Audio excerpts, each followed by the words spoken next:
말씀 공독하겠습니다. 누가복음 24장 27절로 35절까지 말씀입니다. 신약 140면 정도에 있습니다. 한 절씩 번갈아 가면서 교독하시겠습니다. 27절에서 35절까지 말씀입니다. 제가 먼저 읽겠습니다. 이에 모세와 모든 선지자의 글로 시작하여 모든 성경에 쓴 바 자기에 관한 것을 자세히 설명하시니라.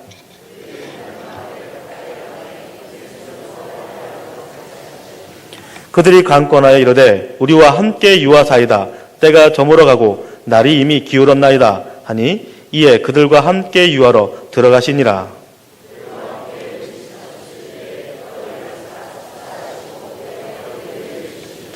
그들의 눈이 밝아져 그인 줄 알아보더니 예수는 그들에게 보이지 아니하시는지라.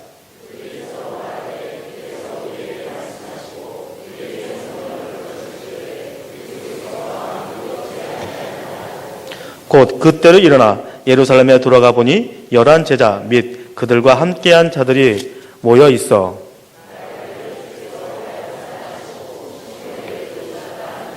같이 읽겠습니다. 두 사람도 길에서 된 일과 예수께서 떡을 떼심으로 자기들에게 알려주신 것을 말하더라. 아멘. 부활하신 주님에 대해 말씀해서 담임 목사님 선포해 주시겠습니다.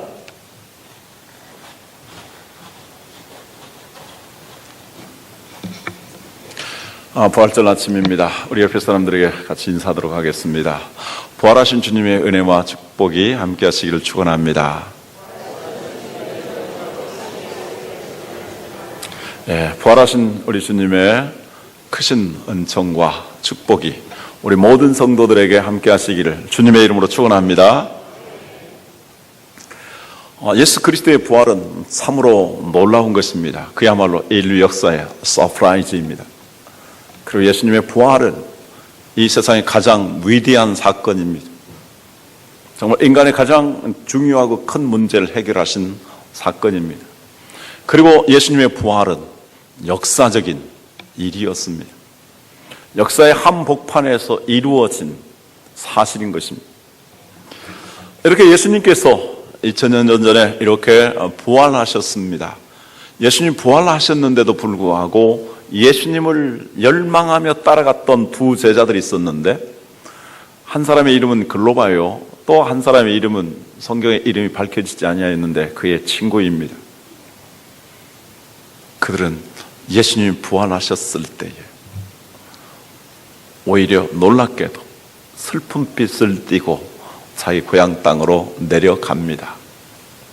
왜 이 사람들이 예수님이 부활하셨는데도 불구하고 슬픈 빛을 띠고 낙심하며 낙향하게 되었는가?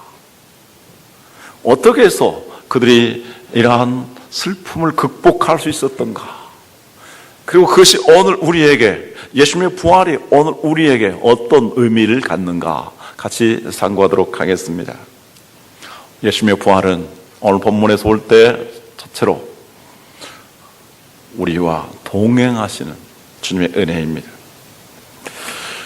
부활하신 주님은 엠마오 도상의 두 제자와 더불어서 같이 동행하셨습니다. 그들은 처음에 한 낯선 나그네가 그들과 함께 동행하는 줄 알고 있었습니다. 그래서 그분과 함께 예루살렘에서 지난 며칠 동안에 있었던 일들에 대해서 이야기를 하고 있었습니다.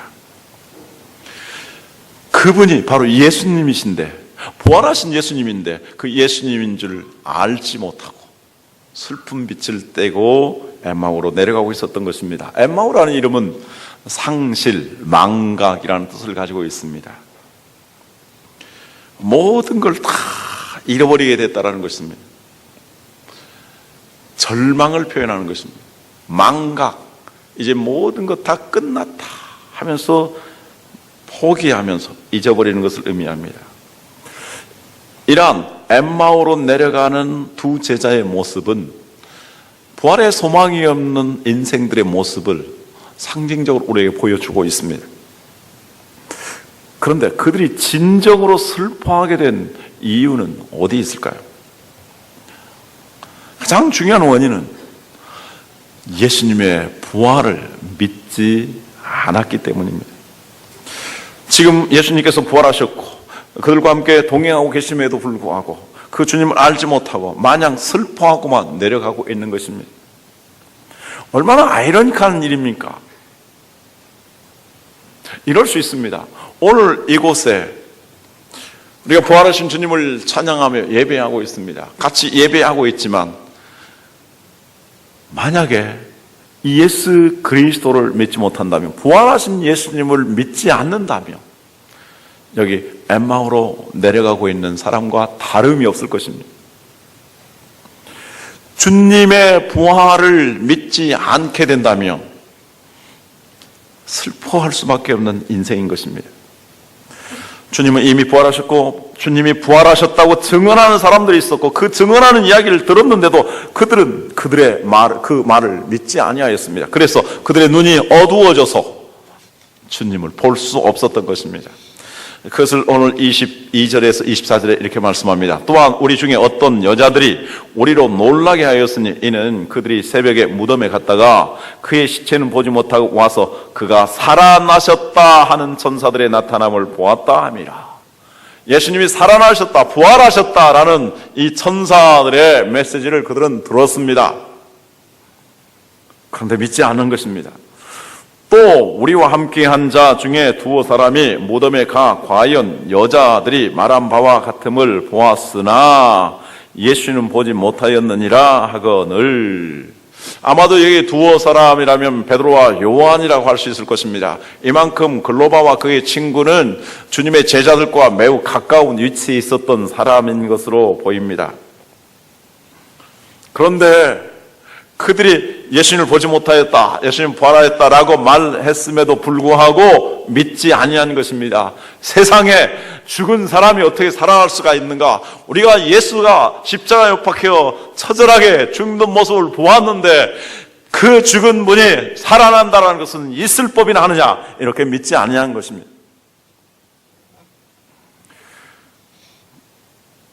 우리 인생이란 참으로 수고롭고 슬픈 것입니다. 우리 인생의 가장 슬픈 것은 무엇이겠습니까? 그것은 부활의 소망이 없는 것입니다. 만일 우리 인생이 부활하지 아니하고 죽음으로 끝나는 것이라면 우리 인생은 죽음으로 말미암아 모든 것들을 상실하게 되고 모든 걸 잊어버리게 됩니다. 그래서 상실과 망각의 늪에 빠지게 되는 것입니다. 죽음은 모든 것을 끊습니다. 모든 관계를 단절시키는 것입니다. 그렇기 때문에 죽음은 모든 걸 상실하게 만드는 것입니다. 죽으면 이전 것 다 아무것도 기억할 수 없습니다. 죽으면 우리의 뇌세포도 다 정지되는 것입니다. 모든 추억들도 다 사라지는 것입니다. 그래서 죽음은 망각에 빠지는 것이고, 그래서 인간은 사람이 죽을 때 가장 슬퍼하게 됩니다. 하나님의 사람 모세의 고백을 들어보십시오. 그는 이스라엘 백성을 이집트에서 구출하여서 가나안 땅으로 인도하였지만 그들이 불순종함으로 말미암아 그 광야에서 40년 동안에 성인 남자들이 다 죽습니다. 하루에도 수천 명씩 죽는 모습을 봅니다. 그것을 보면서 왜 이렇게 되었는가? 인생은 무엇인가? 이렇게 기록하고 있습니다. 시편 90편 3절 이하입니다. 주께서 사람을 티끌로 돌아가게 하시고 말씀하시기를 너 인생들은 돌아가라 하셨사오니 주의 목전에는 천년이 지나간 어제 같으며 밤의 한순간 같을 뿐임이니이다. 주께서 그들을 홍수처럼 쓸어 가시나이다. 그들은 잠깐 자는 것 같으며 아침에 돋는 풀 같으니이다. 푸른 아침에 꽃이 피어 자라다가 저녁에는 시들어 마르나이다. 우리는 주의 노예에 소멸되며 주의 분내심에 놀라나이다. 주께서 우리의 죄악을 주의 앞에 놓으시며 우리의 은밀한 죄를 주의 얼굴빛 가운데에 두셨사오니 우리의 모든 날이 주의 분노 중에 지나가며 우리의 평생이 일순식간에 다하였나이다. 10절 다 같이 들어가겠습니다. 우리의 연수가 70이요 강건하면 80이라도 그 연수의 자랑은 수고와 슬픔뿐이요 신속히 가니 우리가 날아가나이다. 하나님은 영원 전부터 계시는 영원하신 하나님이십니다. 그러나 우리 인생은 인간의 범죄로 말미암아 우리의 죄로 말미암아 살아가는 기간이 밤의 한 경점, 초침이 짤깍 한번 움직이는 것 같다라고 말합니다. 우리의 인생이 누리는 삶이라는 것은 안개와 같은 것이다. 풀과 같은 것이다. 우리 인간이 누리는 영광은 풀의 꽃과 같이 잠깐 피었다가 사그라지는 것과 같은 것이다. 왜 우리 인생이 이렇게 티끌로 돌아가며 죽게 되었는가? 우리 인간의 죄에 대한 하나님의 분노 때문이라고 말씀합니다. 그래서 우리 인간의 죄 때문에 우리 인간은 죽게 되었습니다. 살아있는 동안에도 수고와 슬픔, 그것이 우리 인생의 모습입니다. 그러나 예수님 부활의 생명이십니다. 부활 생명이신 예수님은 죽음에 잠겨 있을 수가 없었습니다. 죽음의 종로로 타면 매여 있을 수가 없었습니다. 그래서 예수님은 죽음의 권세를 깨뜨리시고 부활하셨습니다. 예수님은 인류의 최대의 그리고 마지막 원수인 사망의 권세를 깨뜨리시고 부활하신 것입니다. 할렐루야. 그리하여서 예수님을 구주로 믿는 사람은 주님 다시 오실 때 주님과 함께 부활하여서 영생의 삶을, 영원한 생명과 기쁨을 누리게 되는 것입니다. 할렐루야. 그것을 요한계시록 21장 3절 4절에서 말씀합니다. 같이 들어가죠. 내가 들으니 보좌에서 큰 음성이 나서 이르되 보라,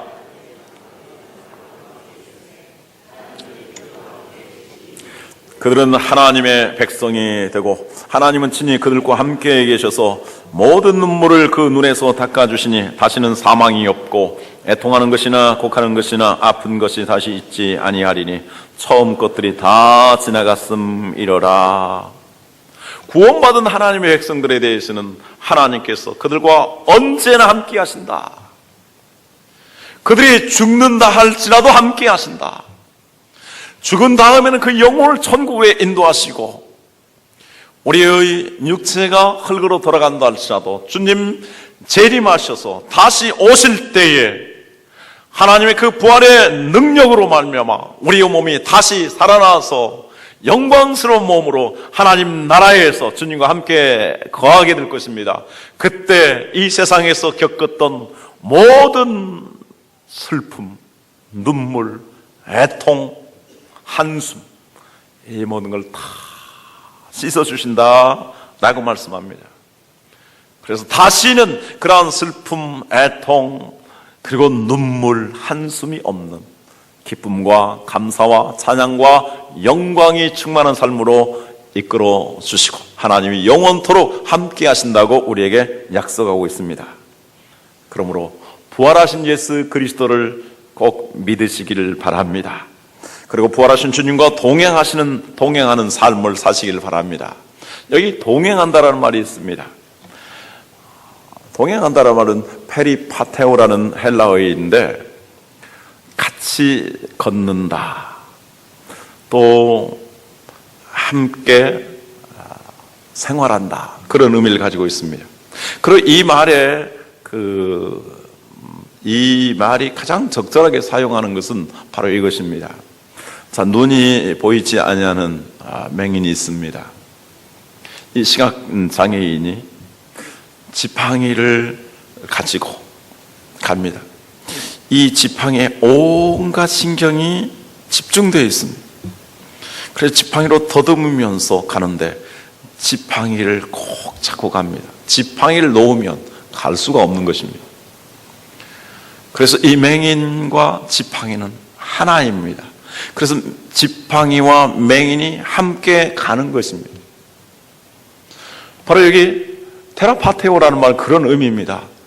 우리가 부활하신 주님에게 우리의 모든 마음과 영이, 생각들이, 관심이 집중되어서 주님이 인도하시는 대로, 주님이 말씀하시는 대로 이렇게 따라가는 것입니다. 그것이 동행하는 것입니다.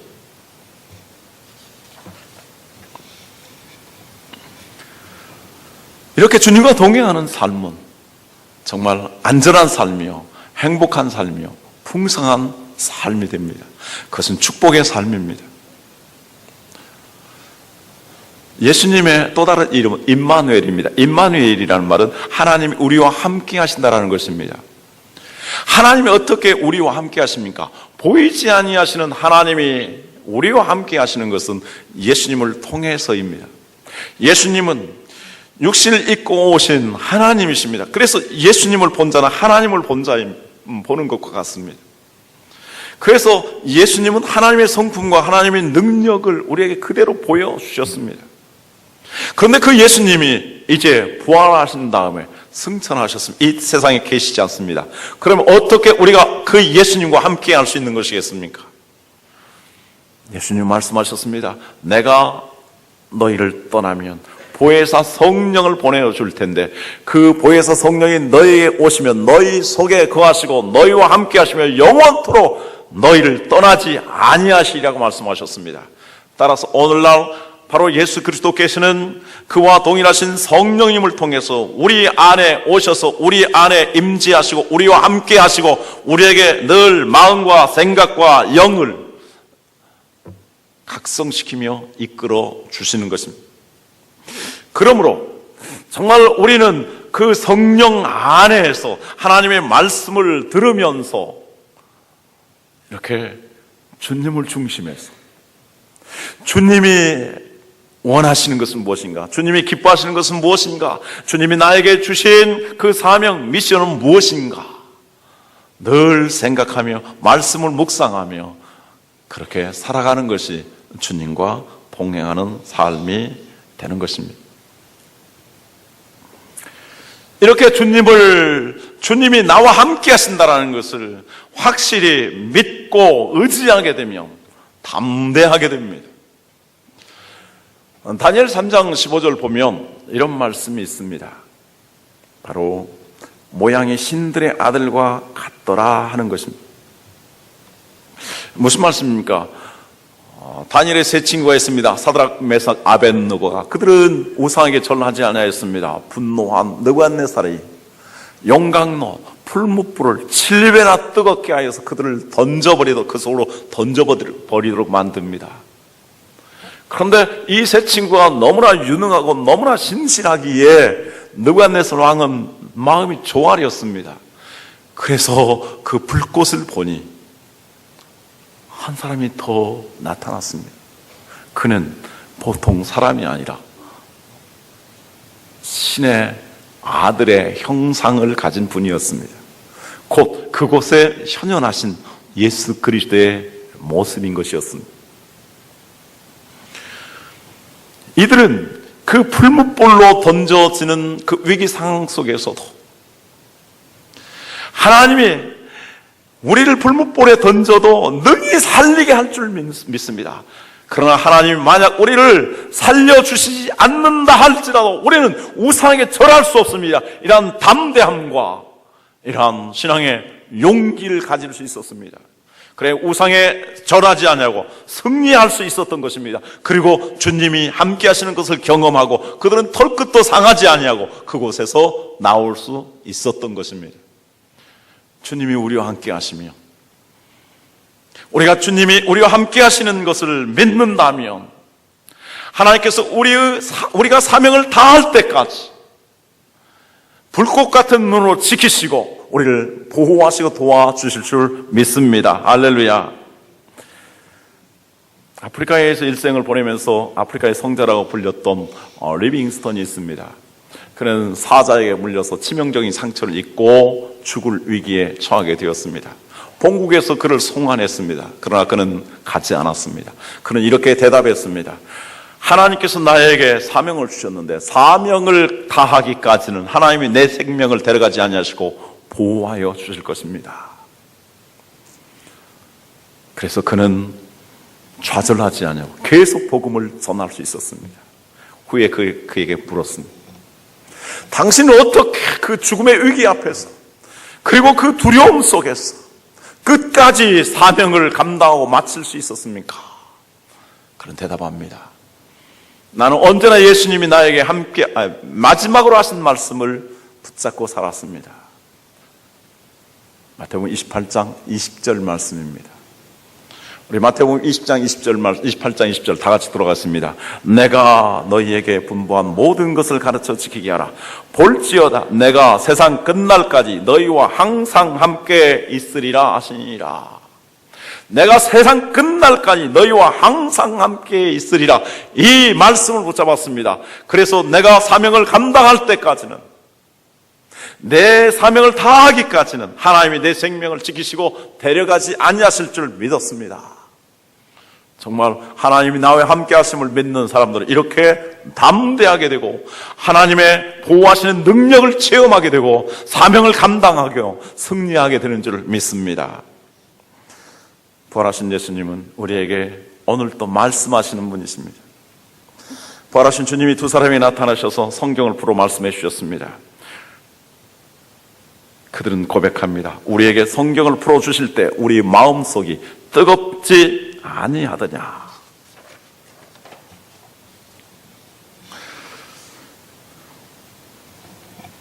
그들이 예루살렘에 거하면서 큰일 된 일에 대해서 지금 그들과 함께하고 있는 나그네처럼 보이는 예수님에게 물었습니다. 최근에 예루살렘에서 일어난 일을 당신은 알지 못합니까? 그때 예수님 말씀합니다. 무슨 일입니까?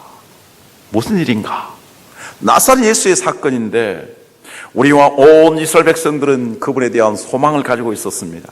그분이 정말 우리나라를 해방시켜 줄 것을 기대했었는데 그만 그는 십자가에 못 박혀 죽었습니다. 이제 모든 게 끝장났습니다. 그래서 우리는 지금 낙심하여서 우리의 고향으로 내려가고 있는 것입니다. 그때 예수님께서 그들에게 말씀합니다.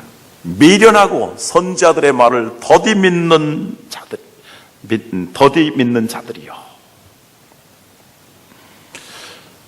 자, 선지자들이 말한 모든 말씀에 대해서 더디 믿는 자들이요 라고 책망하십니다.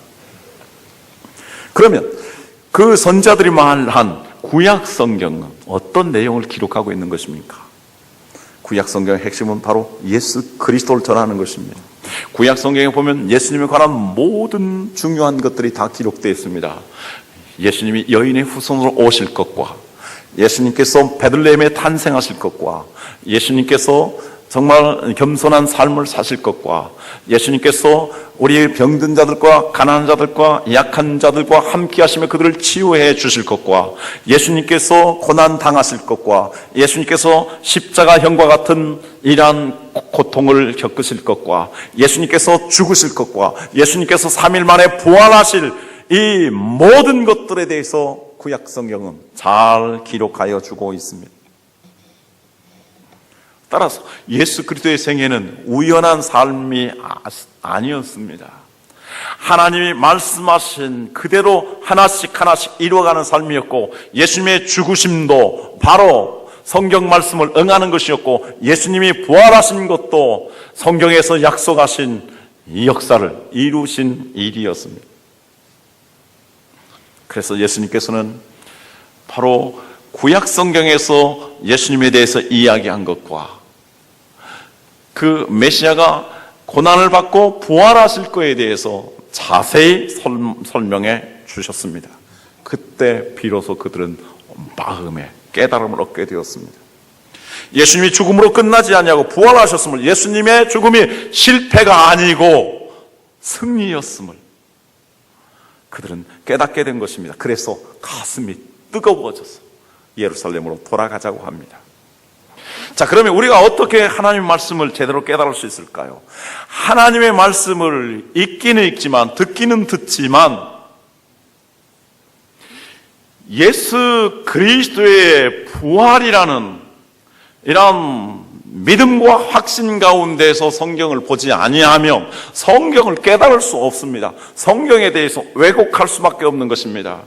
이들은 성경에 대해서 제대로 깨닫지 못하였기 때문에 메시아에 대해서도 왜곡한 사상을 가지고 있었고 예수님이 오셨지만 오해했었고 예수님이 메시아가 될 것을 기대하였지만 십자가에 못 박혀 죽으심으로 말미암아 이제 모든 생각을 다 접어버린 것입니다. 지금 그들이 자기 고향으로 슬픈 빛을 띠고 내려가는 동안에 주님이 나타나셔서 그들과 동행하심에도 불구하고 그들이 슬퍼하고 있었던 것은 예수님에 대해서 잘못 알았기 때문입니다.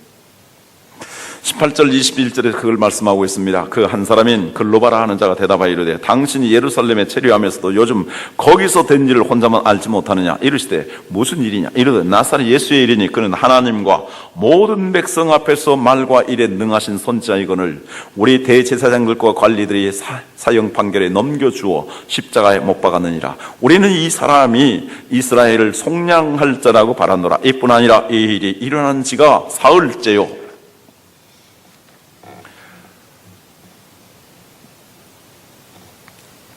자, 이들은 성경을 알았지만 성경을 곡해하고 있었습니다. 그래서 성경을 곡해하였기 때문에 예수님에 대한 편견을 가지고 있었던 것입니다. 자, 그러면 성경의 핵심이 무엇입니까? 성경의 핵심은 바로 예수 그리스도이십니다. 예수 그리스도에 대해서 증언하는 책입니다. 요한복음 5장 39절에서 말씀합니다. 너희가 성경에서 영생을 얻는 줄 생각하고 성경을 상고하거니와 이 성경이 곧 내게 대하여 증언하는 것이로다. 그러면 성경의 핵심 키워드는 무엇이겠습니까? 예수 그리스도의 죽으심과 부활에 대한 증언입니다.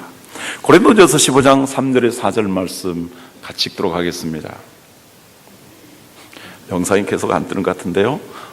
같이 읽도록 하겠습니다. 내가 받은 것을 먼저 너에게 전하였노니 이는 성경대로 그리스도께서 우리 죄를 위하여 죽으시고 장사 지낸 바 되셨다가 성경대로 사흘 만에 다시 살아나사 성경대로 죽으시고 성경대로 부활하셨습니다.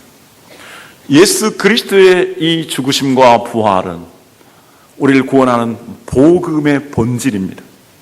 그래서 로마서 4장 25절에서 말씀합니다. 예수는 우리가 범죄한 것 때문에 내줌이 되고 또한 우리를 의롭다 하시기 위하여 살아나셨느니라. 그럼 우리가 어떻게 이 부활의 생명을 얻는 것입니까? 우리가 구원을 받는 것입니까? 바로 성경의 약속대로 오셔서 고난을 받으시고 십자가에 박혀 죽으시고 부활하신 우리의 죄를 위해서 죽으셨고 우리를 의롭다 하시기 위해서 부활하신 예수 그리스도를 단순히 나의 구주로 영접하며 그 주님을 우리가 믿으면 그 부활의 생명이 우리에게 역사하는 것입니다. 할렐루야. 우리는 성경을 바르게 알아야 됩니다. 이 구원의 진리에 대해서 바르게 알아야 됩니다. 성경을 잘못 배우면 잘못된 길로 빠져갑니다. 이단들의 공통된 특징 중에 하나는 바로 그 교주를 강조합니다. 그만이 성경을 가르친다고 깨닫게 한다고 말합니다. 그리고 그만이 성경을 바르게 해석하고 그만이 성경을 바르게 인도해서 그를 따를 때만이, 그 가르침을 따를 때만이 바로 그 구원의 큰 특권과 하나님 나라의 특별한 영광의 자리에 참여하게 된다라고 말하고 있습니다. 우리가 성경에서 깨달아야 될 것은 무엇입니까? 성경에서 붙잡아야 될 것은 성경을 가르치는 자가 아닙니다. 예수 그리스도이십니다. 할렐루야. 우리의 죄를 위해서 죽으시고 부활하신 예수 그리스도, 그분을 붙잡고 그분을 깨닫는 것입니다. 교주를 붙잡으면 교주와 같게 망하고 맙니다. 여러분, 구원은 특별한 사람만 받는 것입니까? 주의 이름을 부르는 자마다 구원을 얻으리로다, 이렇게 약속했습니다. 예수님 나의 죄를 위해서 죽으셨고 예수님이 나를 의롭다 하시기 위해서 부활하셨음을, 이 단순한 진리를 내 마음으로 받아들이고 믿는 사람들은 다 거듭나게 되고 다 구원을 받고 다 천국에 들어가게 되는 것입니다. 할렐루야. 그러니까 이 구원의 복음이 너무나 감사한 것이고 복된 것입니다. 특별한 사람만이, 특별한 집단에 있는 사람만이, 특별한 사람의 가르침을 받는 사람만이 그렇게 되는 것이 결코 아닌 것입니다.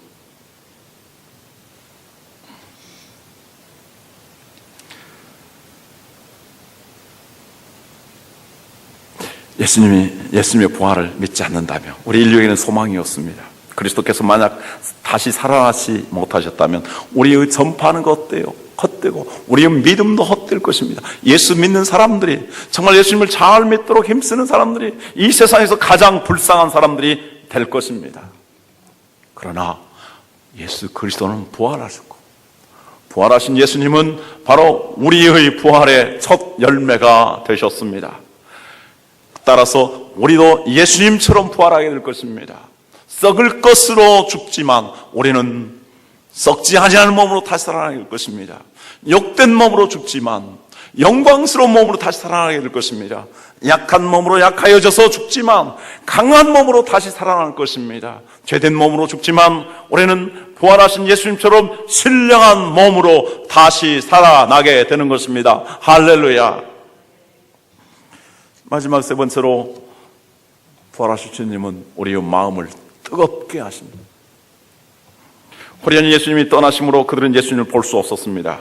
예수님께서 보이지 않게 된 것입니다. 그러나 한 가지 분명한 변화가 일어난 것이 있습니다. 그것은 그들의 마음이 부활하신 주님을 이제 말씀을 통해서 깨닫고 본 다음부터 뜨거워지게 된 것입니다. 미련하고 선자들의 말한 모든 것을 마음에 더디 믿는 자들이요, 그리스도가 이러한 고난을 받고 자기 영광에 들어가야 할 것이 아니냐라고 말씀하실 때에, 그렇다. 성경의 말씀을 다시 생각해 보니까 예수님은 바로 혁명을 일으켜서 우리를 구원하시는 분이 아니라 우리의 죄를 위해서 죽으시고 우리에게 의롭다 하시고 우리에게 영원한 생명을 주시기 위해서 부활하시는 분이시라는 것을 깨닫고 마음이 뜨거워진 것입니다. 마음이 뜨거워진 두 사람은 이제 발걸음을 되돌려 예루살렘으로 올라가게 되었습니다. 예루살렘은 어떤 곳입니까? 이름이 거룩한 도성입니다. 그리고 이름의 뜻은 평화의 도시입니다. 지금도 예루살렘은 이슬람 종교, 유대교, 기독교의 세 개의 아주 중요한 세 개의 종교의 성지로 일컬어지고 있습니다. 예루살렘 성지를 가보면 정말 복잡하고 혼란합니다. 서로 자기들의 성지라고 주장합니다. 예루살렘이 거룩한 도시로, 그리고 평화의 도시로 일컬어지지만 사실 예루살렘은 평화의 도시가 아니었습니다. 이름뿐인 평화의 도시였습니다.